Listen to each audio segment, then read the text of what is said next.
Hello and welcome back to the class. इस channel पे आप सबका स्वागत है। और आज की इस वीडियो में हम उस सीरीज को आगे बढ़ाएंगे जो हमने एस्ट्रोलॉजी सीखने के लिए सीरीज स्टार्ट की थी। तो ये उस सीरीज की तीसरी क्लास है। पहले हम बात करते हैं कि पहले दो क्लासेस में हमने क्या क्या पढ़ा। हमने ये देखा कि एस्ट्रोलॉजी के हेल्प से हम किसी इंसान की लाइफ के बारे में या फिर जो हमारा टॉपिक है फाइनेंशियल एस्ट्रोलॉजी, उसकी हेल्प से हम स्टॉक मार्केट के अंदर जितने भी मार्केट्स के मूवमेंट्स हैं उनको कैप्चर कर सकते हैं, उनके प्रेडिक्शन कर सकते हैं।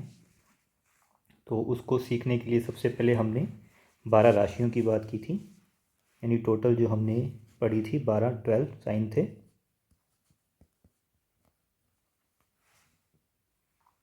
आगे हमने देखा था कि इन 12 साइंस को आगे डिवाइड किया गया था 27 नक्षत्रों में।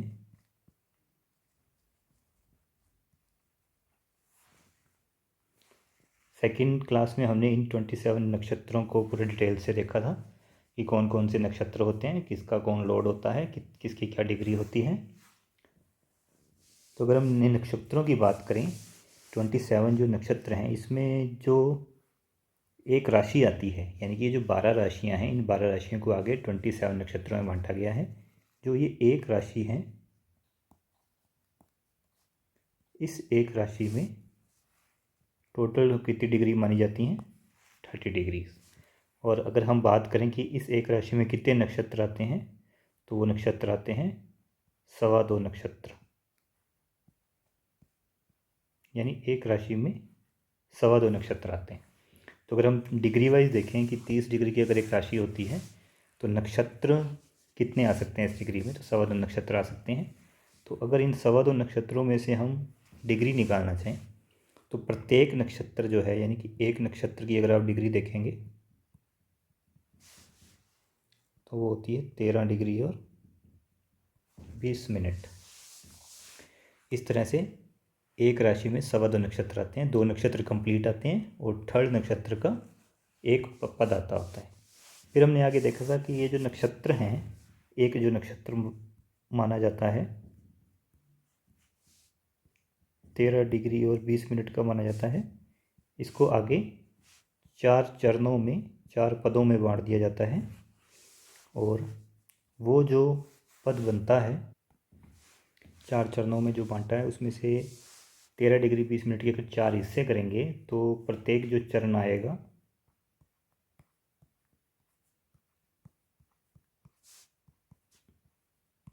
3 डिग्री 20 मिनट का आएगा।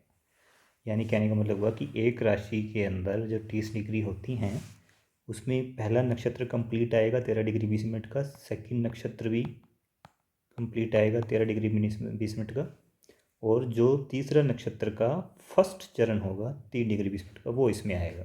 तो कुल मिला के 2.25 नक्षत्र बन जाते हैं। अब जैसे जैसे टाइम बीतता गया, रिसर्च चलती गई एस्ट्रोलॉजी पे, नक्षत्रों को और आगे डिवाइड किया गया, जिससे कि जो हम टाइमिंग के उस पार्ट तक पहुंच सके जहां पे एक्चुअल घटना घटती है। तो और ज़्यादा बारीकी से प्रिडिक्शन करने के लिए नक्षत्रों को आगे उप नक्षत्रों में बांट दिया गया, जिसे कि सब लॉर्ड कहा जाता है। और वो किस तरह किया जाता है वो हम देखने की कोशिश करते हैं। तो जो विंशोत्तरी दशा का कंसेप्ट है वो इसमें यूज़ किया जाता है। ये मैंने पिछली क्लास में थोड़ा बताया था। विंशोत्तरी दशा जो होती है टोटल 120 वर्ष की होती है, और इस विंशोत्तरी दशा के आधार पर इन नक्षत्रों को आगे डिवाइड किया जाता है। हमने इस विषुमती दशा का क्रम सीखा था पिछले वीडियो में। तो वो क्रम अगर हम यहाँ लिखें तो वो क्रम के आधार पे हम देखते हैं। तो सबसे पहले जो आता है वो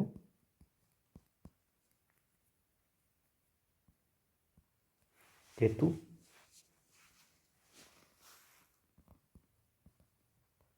वीनस, सन, मून, मार्स,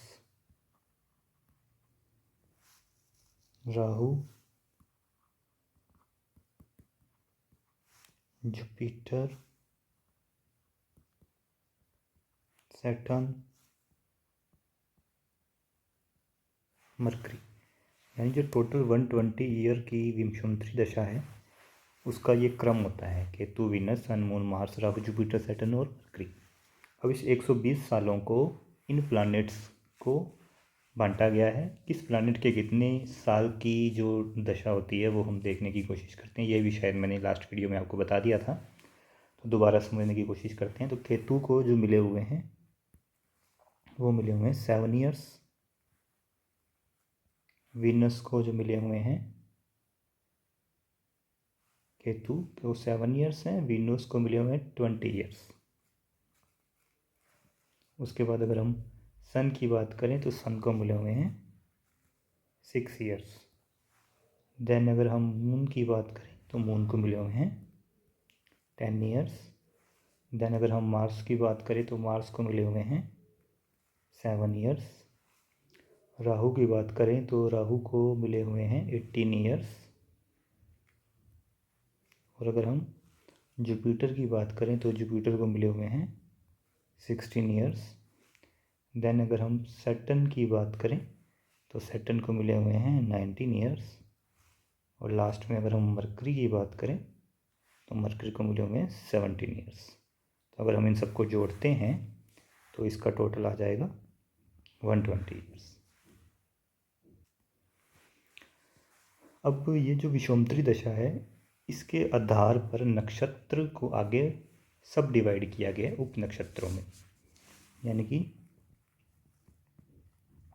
अपना जो नक्षत्र थे इनको आगे डिवाइड कर दिया गया है उप नक्षत्रों में, जिसको कहा जाता है सब लॉट।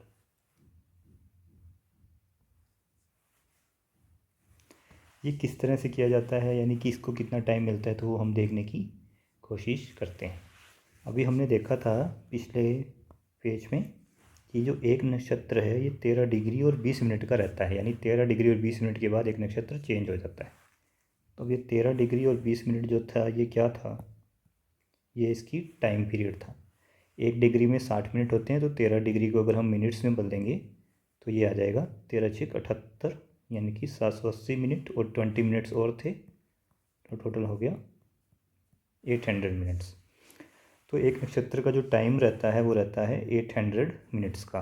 अब इस नक्षत्र को जब आगे बांटेंगे उप नक्षत्र में, तो कहने का मतलब है कि इस 800 मिनट्स को आगे बांटा जाएगा, ताकि इसके जो भी नक्षत्र के पार्ट होंगे उन सभी पार्टों में 800 मिनट का डिवाइडेशन किया जाएगा।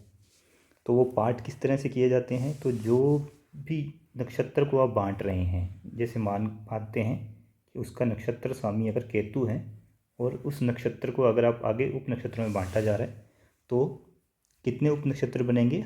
किसी भी नक्षत्र को आगे जो बांटा जाता है वो 9 पार्ट्स में बांटा जाता है। ये जो 9 पार्ट्स होते हैं ये अनइक्वल पार्ट होते हैं, ये इक्वल नहीं होते। और ये अनइक्वल पार्ट बनेंगे कैसे, ये बनेंगे विषुवंतरी दशा के ईयर्स के अकॉर्डिंग। ये जो ईयर्स लिखे हुए हैं इस ईयर्स के अकॉर्डिंग उप नक्षत्रों के पार्ट बनते होते हैं। तो जैसे अगर हम बात करें कि केतु के नक्षत्र में अगर केतु के 9 उप नक्षत्र निकाले जाएं, केतु के नक्षत्र में यदि आगे केतु के 9 उप नक्षत्र निकाले जाते हैं, तो सबसे पहले हम ये मानते हैं कि जो नक्षत्र है वो केतु का है, जिसको आगे हमें डिवाइड करना है 9 पार्ट्स में। तो केतु के नक्षत्र में जो केतु का पहला उप नक्षत्र होगा वो केतु का ही होगा। और उसको कितने मिनट्स मिलेंगे, तो केतु को विषुवंतरी दशा में 7 ईयर्स मिले हुए हैं, इसीलिए इसको 7 ईयर्स मिले हैं कितने में से, 120 सालों में से। तो ये जो 800 मिनट्स आए, इस 800 मिनट में केतु के उप नक्षत्र की जो अवधि होगी वो कितनी होगी, 7/120 इंटू 800। जब हम इसको सोल्व करेंगे, इसको हम आगे अगर सोल्व करेंगे तो केतु में अगर केतु का उप नक्षत्र निकाला जाए तो वो आएगा 46 40 मिनट का, या फिर इसको ये कह सकते हैं कि 40 मिनट और 40 सेकंड। केतु के नक्षत्र में जो 9 पार्ट बनने वाले हैं, जो पहला पार्ट बनेगा यानी कि केतु का जो पहला उप नक्षत्र बनेगा, वो केतु की जो विंशोत्तरी दशा 7 ईयर्स मिली हुई है आउट ऑफ 120, तो 7/120 और इंटू 800, क्योंकि टोटल नक्षत्र कितने का होता है, 800 मिनट का होता है। तो केतु के उप नक्षत्र को मिला 40 मिनट और 40 सेकेंड।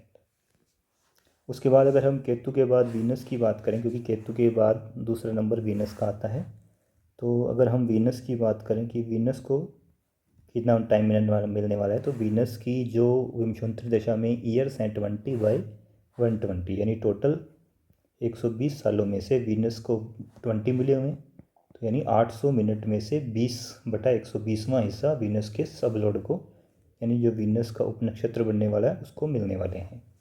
तो अगर इसको भी हम आगे सोल्व करें तो ये आ जाएगा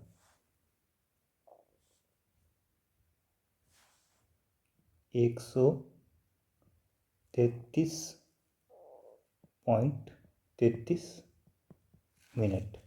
और अगर हम इसको 133 मिनट को डिग्री में, मिनट में, सेकंड में कन्वर्ट करेंगे तो 60 मिनट की 1 डिग्री होती है, और इसको पूरे को सोल्व करेंगे तो ये बन जाएगा 2 डिग्री, क्योंकि 133 मिनट में से 120 मिनट की 2 डिग्री बन जाएगी, और बाकी बचेंगे 2 डिग्री 13 मिनट और 20 सेकेंड। इस तरह से हम केतु के 9 उप नक्षत्रों को निकाल सकते हैं। वैसे ये कैलकुलेशन करने की ज़रूरत नहीं है, क्योंकि जो भी सॉफ्टवेयर्स होंगे वो आपको ऑटोमेटिकली ये सारी कैलकुलेशन करके देंगे, बट आपको एक बेसिक नॉलेज होनी चाहिए, इसलिए मैं इस वीडियो में थोड़ी सी ये जानकारी आपके साथ शेयर कर रहा हूँ। तो अगर हम केतु के इस 800 मिनट में से पहले उप नक्षत्र को इतने मिनट मिले, दूसरे उप नक्षत्र को इतने मिनट मिले, तीसरा सन का होता है, तो अगर हम सन का निकालने की कोशिश करेंगे तो सन को 6 ईयर मिले हुए हैं 120 में से, तो इंटू 800 कर देंगे तो सोल्व करके जो रिज़ल्ट आएगा वो सन का उप नक्षत्र बन जाएगा। इस तरह से हम सारे कैलकुलेट कर सकते हैं। तो ये हमने देखा कि कैसे एक नक्षत्र को आगे 9 इक्वल पार्ट्स में डिवाइड किया जाता है, और उन 9 अनइक्वल पार्ट को, sorry not equal, unequal parts को क्या कहते हैं, उप नक्षत्र कहते हैं। यानी इन 800 मिनट में से किस उप नक्षत्र को कितना टाइम मिलेगा वो इस फॉर्मूले से हम निकाल सकते हैं।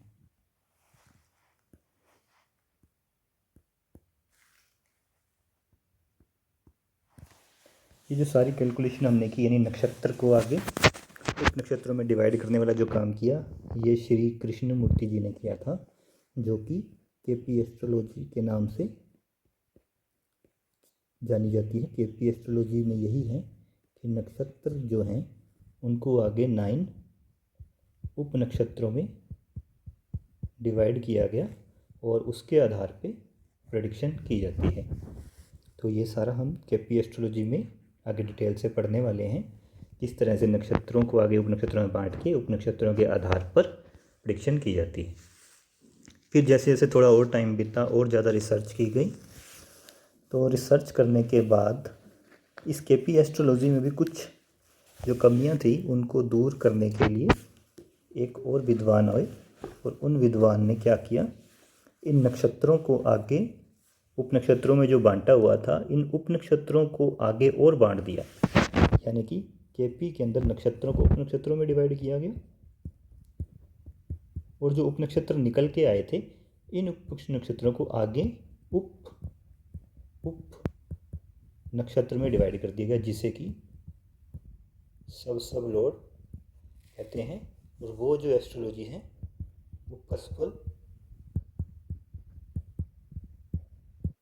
इंटरलिंक एस्ट्रोलॉजी के नाम से जानी जाती है। और वो जो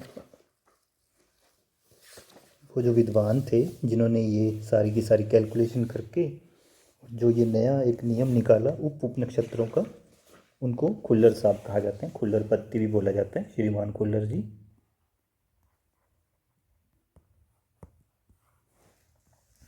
तो इस तरह से नक्षत्रों को आगे उप नक्षत्रों में बांटकर और बारीकी से प्रिडिक्शन करी गई केपी एस्ट्रोलॉजी में, और उन उप नक्षत्रों को आगे वापस 9 अनइक्वल उप नक्षत्रों में बांटा गया। उन्हें सब लोड कहते हैं, जिससे और ज़्यादा बारीकी से प्रिडिक्शन की जाती है और वो कस्पल इंटरलिंक एस्ट्रोलॉजी के नाम से जानी जाती है। यानी कि पहले जो प्रिडिक्शन की जाती थी वो 12 राशियों के आधार पर की जाती थी। फिर उन 12 राशियों के आगे नक्षत्र निकाले गए तो 27 नक्षत्रों के आधार पर प्रिडिक्शन की जाती थी। फिर कृष्णमूर्ति जी ने इन 27 नक्षत्रों को आगे सब लोड में बांट दिया, जो टोटल 249 सब लोड बन गए। यानी कि पहले जहाँ 27 नक्षत्रों और 12 राशियों को देकर प्रिडिक्शन की जाती थी, अब वो प्रिडिक्शन थोड़ी और बारीकी से की जाने लगी 249 सब लोडों के आधार पर। फिर उसके बाद इन 249 सब लोड्स को और आगे डिवाइड किया गया खुल्लर जी के द्वारा कस्पल इंटरलिंक में। तो टोटल जो हमारा 30 डिग्री की एक राशि थी, उस 30 डिग्री की राशि को आगे और डिवाइड करके 2193 सब पार्ट्स में डिवाइड कर दिया गया। तो अब इसमें प्रिडिक्शन करेंगे तो थोड़ी और बारीकी गहराई तक हम प्रिडिक्शन कर पाएंगे। तो कुल मिलाकर अगर हम एक कुंडली की बात करें, एक हॉरोस्कोप की बात करें,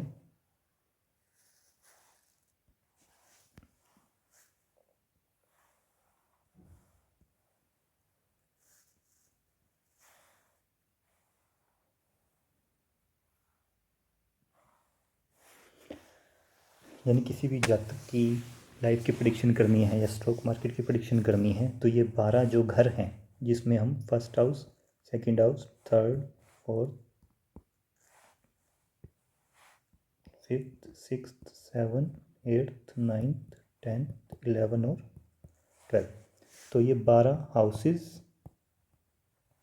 फिर इन 12 हाउसेस में 12 राशियाँ आएंगी, और जो हमने 12 प्लैनेट्स पढ़े थे, इन सभी को मिलाकर ही सारी जिंदगी की घटनाओं का प्रेडिक्शन किया जाता है, जिसमें इन 12 राशियों को आगे 27 नक्षत्रों में बांटा गया।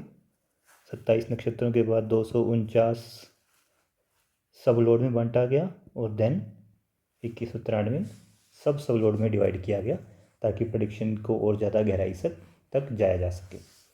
तो इस वीडियो में हमने देखा कि किस तरह से नक्षत्रों को आगे सब लोड्स में और सब लोड्स को आगे सब लोड्स में डिवाइड किया जा सकता है। तो नेक्स्ट वीडियो में अगर हम देखेंगे कि ये जो 12th हाउसेज हैं, इन 12th हाउसेज में स्टॉक मार्केट में से कौन कौन से हाउसेज को ध्यान में रख के प्रेडिक्शन की जाती है। तो इस वीडियो को अगर आपको और ज़्यादा आगे डिटेल में देखना है कि नक्षत्रों से उपनक्षत्र किस तरह से बने, तो आप प्लीज़ कमेंट करके बताइएगा, मैं इसको और डिटेल में आगे समझाने की कोशिश करूँगा। और फ्री टेलीग्राम चैनल का लिंक भी है जो डिस्क्रिप्शन में आपको मिल जाएगा, आप उसको ज्वाइन कर सकते हैं। फाइनेंशियल एस्ट्रोलॉजी के तहत मैं जो चार्ट्स और मेरे जो व्यू हैं वो उसमें पोस्ट करता रहता हूँ। तो अगर आप चैनल पे नए हैं तो प्लीज़ चैनल को सब्सक्राइब कीजिए, और इस सीरीज को कंटिन्यू अगर आप चाहते हैं कि मैं बनाता रहूँ तो इसको आगे से आगे शेयर करते रहिए, वीडियो को लाइक करते रहिए। Thank you so much for watching the video.